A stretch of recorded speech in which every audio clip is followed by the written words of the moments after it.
Matoshri Savitramma charitable trust Mundargi, ಭಾರತೀಯ ವಿಜ್ಞಾನ ಕೇಂದ್ರ ಮುಂಡರಗಿ ಹಾಗೂ ಎಂಎಸ್ ಡಂಬಳ ಹೆಣ್ಣು ಮಕ್ಕಳ ಪ್ರೌಢಶಾಲೆ ಮುಂಡರಗಿ ಇವುಗಳ ಸಂಯುಕ್ತಾಶ್ರಯದಲ್ಲಿ ದತ್ತಿ ಉಪನ್ಯಾಸ ಕಾರ್ಯಕ್ರಮ ಹಾಗೂ ಸಂವಾದ. ಮೊಟ್ಟ ಮೊದಲಿಗೆ ಈ ಎಲ್ಲಾ ಸಂಘಟನೆಗಳಲ್ಲಿ ಈ ಒಂದು ದತ್ತಿ ಉಪನ್ಯಾಸಕ್ಕೆ ನನಗೆ ಆಹ್ವಾನ ನೀಡಿದ್ದಕ್ಕೆ ಮೊಟ್ಟ ಮೊದಲು ನಾನು ಅವರಿಗೆ ಹೃತ್ಪೂರ್ವಕ ಆಭಾರಿಯಾಗಿದ್ದೇನೆ. ಜೊತೆಗೆ ಇವತ್ತಿನ ದಿನ ಸಿ.ಡಿ. ಪಾಟೀಲ್ ಗುರುಗಳು ಇರಬೇಕಿತ್ತು. ಯಾಕಂದ್ರೆ ಈಗ ಒಂದು 3 ವರ್ಷದಿಂದ ಮೊದಲ ಬಾರಿಗೆ ಅವರ ತಾಯಿ ಹೆಸರಿಂದ ಮಾತೋಶ್ರೀ ಸಾವಿತ್ರಮ್ಮ ಚಾರಿಟೇಬಲ್ ಟ್ರಸ್ಟ್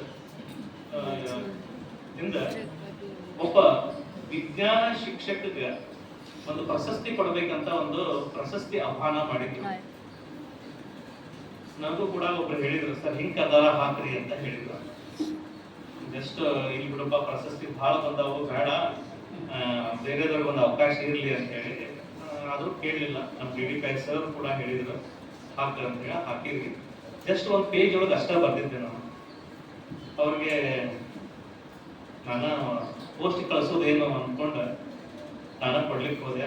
ಇಲ್ಲಿ ಸರ ನಿಮ್ ಬಗ್ಗೆ ಬಹಳ ಜನ ಹೇಳ್ಯಾರ, ಆಕ್ಚುಲಿ ನಾನು ಕಾಲ್ ಮಾಡಬಾರ್ದಿತ್ತು, ಡೈರೆಕ್ಟ್ ನಿಮಗೆ ನಾನು ಸಿಲೆಕ್ಟ್ ಮಾಡಬೇಕಿತ್ತು.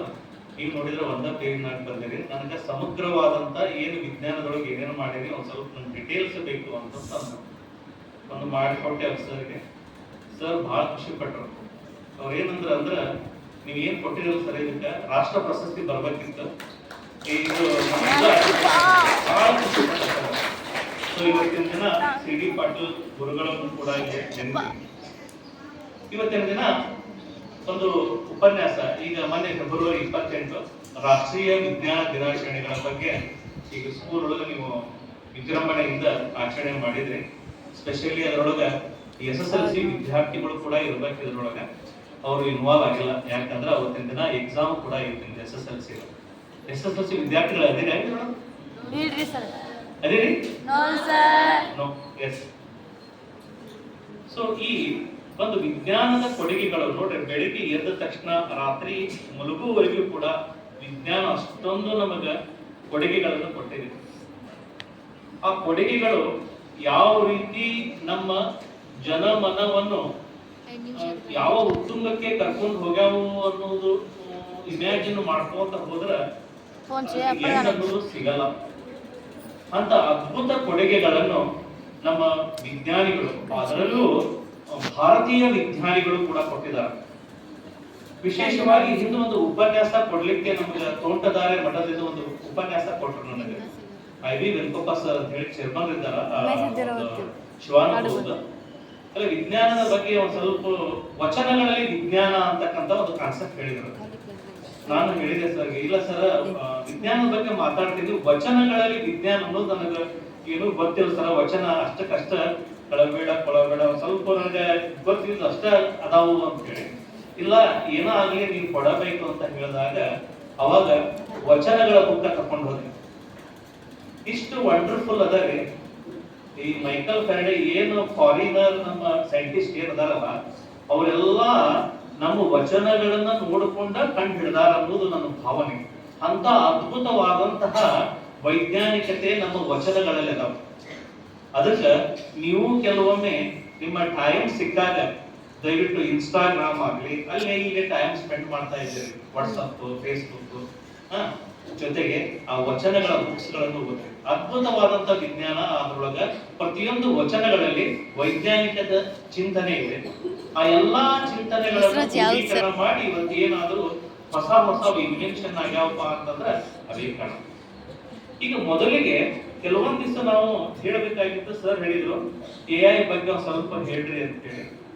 ಅದ್ರ ಬಗ್ಗೆ ನಾನು ಕೂಡ ಮಾಡ್ಕೊಂಡು ಬಂದಿದ್ದೆ. ರೀಸೆಂಟ್ ಇನ್ವೆನ್ಷನ್ AI ಒಳಗೆ ಆರ್ಟಿಫಿಷಿಯಲಿ ಇಂಟೆಲಿಜೆನ್ಸಿ ಒಳಗೆ ಏನೇನಾಗ್ಯಾವು ಅನ್ನೋದಕ್ಕಿಂತ ಪೂರ್ವದೊಳಗ ನಾವು ಸಿಂಪಲ್ ಟು ಕಾಂಪ್ಲೆಕ್ಸ್ ವರೆಗೂ ಮೂವ್ ಆಗ.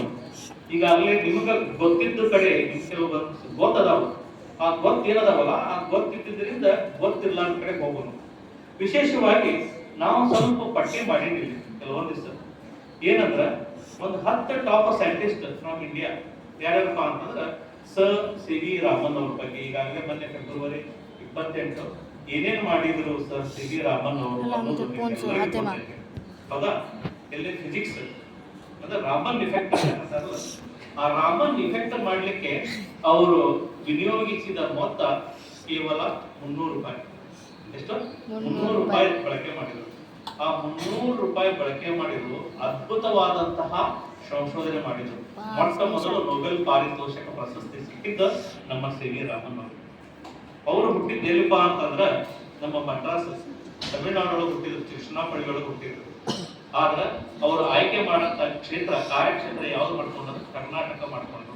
ನೋಡ್ರಿ, ಕರ್ನಾಟಕಕ್ಕೆ ಸಿಗಬೇಕಾದಂತಹ ಎಲ್ಲವೂ ನಮ್ಮ ಕರ್ನಾಟಕದೊಳಗೆ ಸಿಕ್ತು. ಸೊ ಆಲ್ಮೋಸ್ಟ್ ಅವರು ತಮ್ಮ ದಿನಗಳನ್ನು ಎಲ್ಲಿ ಕಳೆದಪ್ಪ ಅಂತಂದ್ರೆ ನಮ್ಮ ಕರ್ನಾಟಕದೊಳಗೆ ಕಳೆದ್ರು. ಅಂತ ಮಹಾವಿಜ್ಞಾನಿ ನೀಡಿದಂತ ಕೊಡುಗೆ.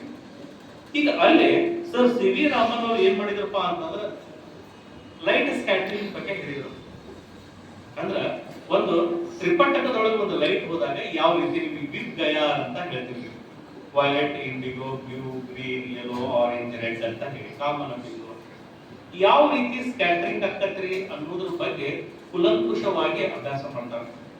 ಅವರು ತಮ್ಮ ತರಗತಿಗಳಿಗೆ ಪಾಠಕ್ಕೆ ಹೋಗ್ಬೇಕಾದ್ರೆ ಒನ್ ಡೇ ಕಾರ್ ಹಿಡಿದು ಒಂದು ಲೈಟಿನ ಕಂಬ ಇರ್ತಂದ್ರೆ ಲೈಟಿನ ಕಂಬದ ಬುಡಕ ಸಣ್ಣ ಮಿಂಚು ಹುಳದ ರೆಕ್ಕೆಗಳು ಬಿದ್ದಿದ್ದು ಅಂತ.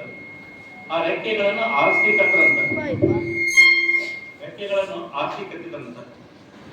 ಅವ್ರ ಡ್ರೈವರ್ ಅನ್ಕೊಂತ ಏನ್ರಿ ಸರ್ ಸಿ ವಿ ರಾಮನ್ ಅವರು ಅವ್ರ ಮನಸ್ಸಾಗ ಅನ್ಕೊಂತಾರಂತ, ಈ ರೆಕ್ಕೆಗಳನ್ನು ಆರಿಸ್ಕೊಂಡು ಏನ್ ಮಾಡ್ತಾರೋ ಅಂತ ಹೇಳಿ ಆ ರೆಕ್ಕೆಗಳನ್ನು ತೆಗೆದುಕೊಂಡು ಅವರು ವಿಜ್ಞಾನದ ಒಂದು ಪಾಠ ಮಾಡ್ತಾರಂತ ಲೈಟ್ ಸ್ಕ್ಯಾಟರಿಂಗ್ ಬಗ್ಗೆ. ಅದ್ಭುತವಾದಂತಹ ಲೈಟ್ ಸ್ಕ್ಯಾಟರಿಂಗ್ ಬಗ್ಗೆ ಮಾಡಿಕೊಂಡು ಆ ವಿದ್ಯಾರ್ಥಿಗಳನ್ನು ತಾವಷ್ಟೇ ಪ್ರಶಸ್ತಿ ಪಡ್ಕೊಳ್ಳಿಲ್ಲ, ಜೊತೆಗೆ ಅವ್ರ ಶಿಷ್ಯಂದರು ಕೂಡ ಅನೇಕ ಪ್ರಶಸ್ತಿಗಳನ್ನು ಪಡ್ಕೊಂಡ್ರು. ಆ ನಿಟ್ಟಿನೊಳಗೆ ಇವರಿಗೆ ಬಂದಂತಹ ಕೆಲವು ಪ್ರಶಸ್ತಿಗಳಲ್ಲಿ ರಾಯಲ್ ಸೊಸೈಟಿ ಆಗಿರ್ಬೋದು, ನೈಟ್ ಬ್ಯಾಚುಲರ್ ಅಂತಕ್ಕಂಥ ಪದವಿ ಕೊಟ್ಟರು ಇವರಿಗೆ. ಆಮೇಲೆ ನೊಬೆಲ್ ಪಾರಿತೋಷಕ ಸಿಕ್ತು, ಭಾರತ ರತ್ನ ಅವಾರ್ಡು ಕೂಡ ಆಯ್ತು. ಯಾರು? ಸಿ ವಿ ರಾಮನ್ ಅವರ ಬಗ್ಗೆ. ಮುಂದೆ ಹೋಗಿ APJ ಅಬ್ದುಲ್ ಕಲಾಂ ಅವರ ಬಗ್ಗೆ ಹೇಳ್ಬೇಕಾಗಿತ್ತು. APJ ಅಬ್ದುಲ್ ಕಲಾಂ ಅವರು ಒಬ್ಬ ಮೀನುಗಾರನ ಮಗ, ನಿಮ್ಗಾಗಲೇ ಗೊತ್ತಿತ್ತು ಅವ್ರ ಬಗ್ಗೆ. ಅವರಿಗೆ ಮಿಸೈಲ್ ಮ್ಯಾನ್ ಆಫ್ ಇಂಡಿಯಾ ಅಂತ ಕೊಟ್ಟರು. ಏನೋ ಮಿಸೈಲ್ ಮ್ಯಾನ್, ಕ್ಷಿಪಣಿಯ ತಜ್ಞ ಅಂತ ಕರೆದ್ರು. ಸೊ ಇವು ಬಿರುದುಗಳು ಒಂದರಿಂದ 2 ದಿನಕ್ಕೆ ಸಿಗಲಾರಂತಹ ಬಿರುದುಗಳು. ಸತತ ಶೋಧನೆ ಮಾಡಬೇಕು, ಶೋಧನೆ ಮಾಡಿ ಸಂಶೋಧನೆ ಮಾಡಿದಾಗ ಮಾತ್ರ ಏನನ್ನಾದರೂ ಸಾಧಿಸಲಿಕ್ಕೆ ಸಾಧ್ಯ. 625ಕ್ಕೆ 625 ಬರ್ತಾವ ಅಂದ್ರೆ ಆಗಲ್ಲ. 625ಕ್ಕೆ 625 ಬೇಕಾದ್ರೆ ಏನೇನು ನಾವು ಪ್ರಯತ್ನ ಪಡಬೇಕು ಅನ್ನೋದನ್ನು ನಮಗೆ ಗೊತ್ತಿದ್ದಾಗ ಮಾತ್ರ ಯಶಸ್ಸು ಕಾಣಲಿಕ್ಕೆ ಸಾಧ್ಯ. APJ ಅಬ್ದುಲ್ ಕಲಾಂ ಆಗಿರ್ಬೋದು, ಶ್ರೀನಿವಾಸ್ ರಾಮಾನುಜನ್ ನಿಮಗೆ ಗೊತ್ತೈತಿ ಏನೋ ಡಿಸೆಂಬರ್ 22 ಶ್ರೀನಿವಾಸ್ ರಾಮಾನುಜನ್ ಅವರು ಏನೇನು ಕೊಡುಗೆಗಳನ್ನು ಕೊಟ್ಟರು. Mathematics, father of mathematics. So ಇವರು ಈ ಗ್ರೇಟೆಸ್ಟ್ ಮ್ಯಾಥಮೆಟಿಷಿಯನ್ ಅಂತ ಹೇಳ್ತೀವಿ. ಯಾರು? ಶ್ರೀನಿವಾಸ್ ರಾಮಾನುಜನ್ ಆಗಿರ್ಬೋದು. ಜಗದೀಶ್ ಚಂದ್ರ ಬೋಸ್ ಏನ್ ಮಾಡಿದ್ರು ಗೊತ್ತಾ? ಜಗದೀಶ್ ಚಂದ್ರ ಬೋಸ್